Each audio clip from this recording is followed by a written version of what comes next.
If you ever need to jump straight to a particular page number in Microsoft Word, this quick shortcut can save you a lot of time. Instead of scrolling through a long document page by page, you can go directly to the exact page you want in just a few seconds. This is especially useful for reports, essays, contracts, manuals, and any document that has a lot of pages. If this tutorial helps you out, make sure to hit the like button and subscribe for more simple Microsoft Word tips and productivity shortcuts. Let's jump right in. First, open your document in Microsoft Word. This can be any file you're working on, whether it's a school paper, a work document, or a long edited draft.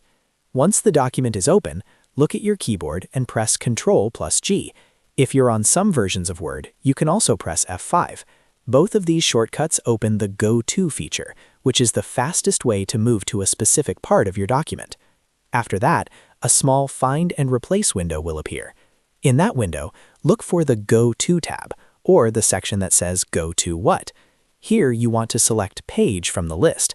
This tells Word that you want to move by page number instead of by section, line, bookmark, or another item.